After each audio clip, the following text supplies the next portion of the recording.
Hello students, बच्चों ये हमारा 7th चैप्टर है खनिज और ऊर्जा संसाधन। यहाँ पर पिछली वीडियो में हमने जो खनिज हैं उनको लो धातु अलो धातुओं में बांटा था और जो ऊर्जा संसाधन है उसका जो डायग्राम दिया गया है ये हमने किया था।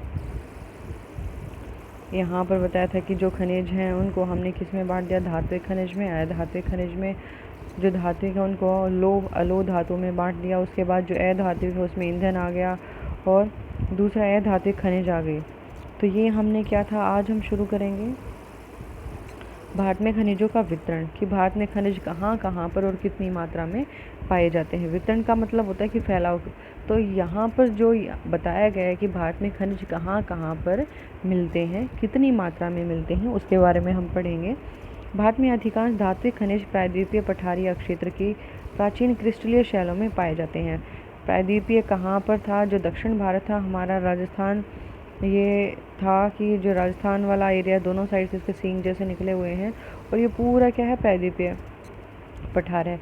यहाँ पर क्या है, सतपुड़ा है, विंध्याचल है और मालवा का पठार है, दक्कन का पठार है। ये सारे क्या है, ये पूरा का पूरा हमारा पठारी एरिया। इधर छोटा नागपुर का पठार है। तो ये जो पठारी एरिया है वो क्रिस्टलीय शैलों से इसमें पाई जाती हैं। कोयले का लगभग 97% भाग दामोदर, सोन महानदी और गोदावरी नदियों की घाटियों में पाया जाता है। इधर वाला जो एरिया है यहाँ पर क्या पाया जाता है कि कोयले का जो 97% जो भाग यहाँ पर बताया गया है वो दामोदर नदी, सोन नदी, महानदी और गोदावरी नदियों की घाटियों पर पाया जाता है। पेट्रोलियम के आरक्षित भंडार असम, गुजरात और मुंबई हाई अर्थात अरब सागर के अपतटीय क्षेत्रों में पाए जाते हैं। और जो पेट्रोल पाया जाता है, कोयला कहाँ मिलता है, ये जो नदियाँ दी गई हैं इनकी घाटियों में मिलता है। कोयले का बारे में बताया गया है।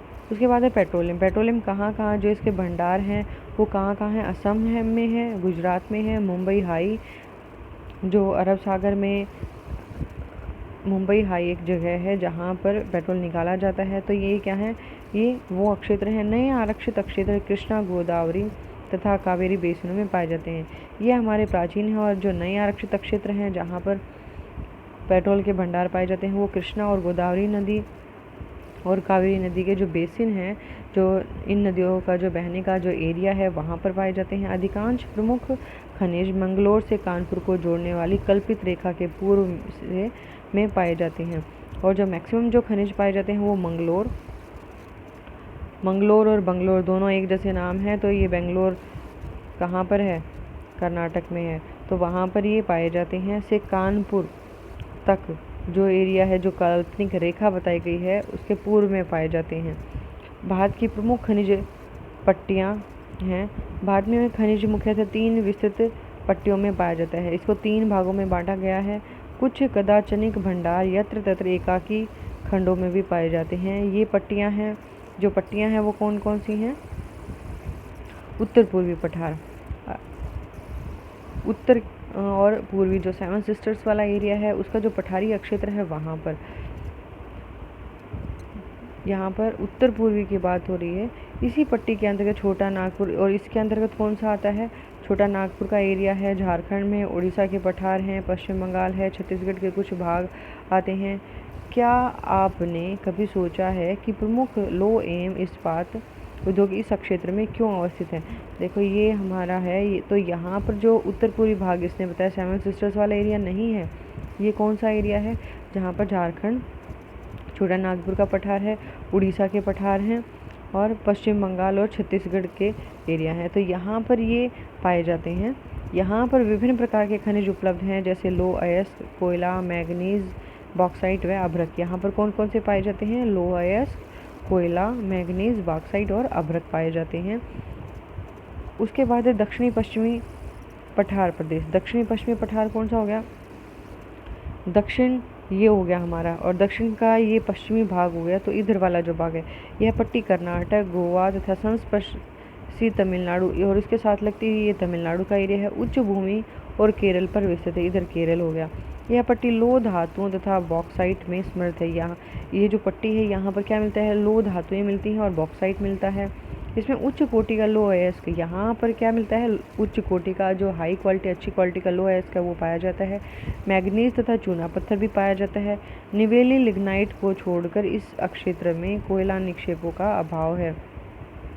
लिग्नाइट ये क्या है, कोयले का ही एक प्रकार है। इसको छोड़ के बाकी जो कोयले के जो निक्षेप हैं, जो भंडार हैं, उनका यहाँ पर अभाव पाया जाता है, नहीं पाए जाते हैं।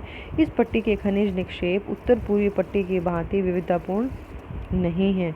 और इस पट्टी के जो खनिज हैं, जैसे हमारी उत्तर पूर्वी पट्टी है उसकी तरह यहाँ पर विविधतापूर्ण मतलब अलग अलग वैरायटी के नहीं है। केरल में मोनोजाइट, केरल वाला जो एरिया है यहाँ पर क्या पाया जाता है, मोनोजाइट पाया जाता है। ये इधर वाला केरल वाला एरिया है, यहाँ पर मोनोजाइट है। थोरियम और बॉक्साइट क्ले के निक्षेप हैं। गोवा में लोह अयस्क निक्षेप पाए जाते हैं।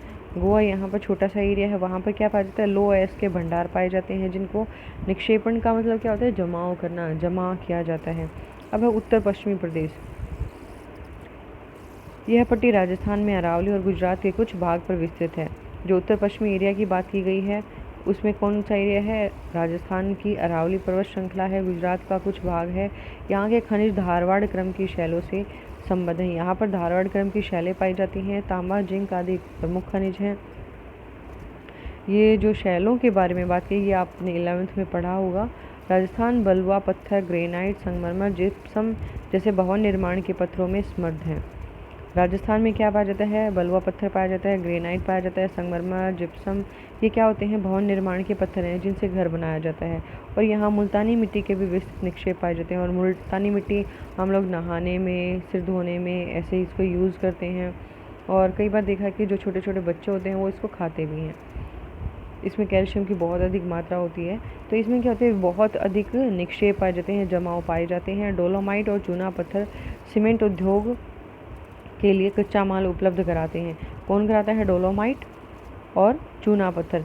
जो सीमेंट उद्योग है, भवन निर्माण सामग्री के लिए हमें सीमेंट की ज़रूरत पड़ती है, तो इन उद्योगों के लिए कच्चा माल उपलब्ध कराते हैं। गुजरात अपने पेट्रोलियम निक्षेपों के लिए जाना जाता है। और गुजरात किस चीज़ के लिए फेमस है, पेट्रोलियम के जमाव के लिए। आप जानते होंगे कि गुजरात व राजस्थान दोनों में नमक के समृद्ध स्रोत हैं। जो पूरे देश में जो नमक की सप्लाई होती है, नमक कहाँ बनता है, जो समुद्री एरिया है उसके आसपास समुद्रों का खारा पानी होता है। तो वहाँ पर क्या है, यहाँ पर गुजरात और राजस्थान दोनों क्या है, नमक को बनाने में समृद्ध हैं। यहाँ पर बहुत अधिक मात्रा में नमक पाया जाता है। उसके बाद है हिमालय पट्टी, एक अन्य खनिज पट्टी है जहाँ तांबा, सीसा, जस्ता, कोबाल्ट और रंग रतन पाए जाते हैं। अलग अलग कलर के, जो आपने जैसे लोगों को देखा होगा कि कोई अंगूठी में पहनता है तो वो अलग अलग कलर के रतन पहनते, कोई वाइट होता है, किसी का ग्रीन होता है, जो माणिक होते हैं अंगूठियों में पहनने के लिए, तो उसको बोला जाता है रंग रतन। ये पूर्वी और पश्चिमी दोनों भागों में पाए जाते हैं। असम घाटी में खनिज तेलों के निक्षेप हैं। और जो असम की घाटी है वहाँ पर जो खनिज तेल हैं उनके निक्षेप है, जमाव है। इसके अतिरिक्त खनिज तेल संसाधन मुंबई के निकट अपतटीय अक्षेत्र, ये बिल्कुल समुद्र के बीच में है, मुंबई हाई में भी पाए जाते हैं। आगे के पृष्ठों में आप कुछ महत्वपूर्ण खनिजों के स्थानिक प्रारूपों के बारे में जानेंगे। तो बच्चों ये थे एरिया कुछ बताए गए थे। उसके बाद जो आगे हमारे लोग खनिज बताए गए हैं वो हम नेक्स्ट वीडियो में करेंगे। यदि आप फर्स्ट टाइम चैनल पे हैं तो चैनल को सब्सक्राइब कर लें, और वीडियो अच्छी लगती है, समझ में आती है, लाइक ज़रूर करें, अपने दोस्तों के साथ शेयर कीजिए ताकि उनको भी इसका बेनिफिट मिले। Thanks for watching video, have a nice day.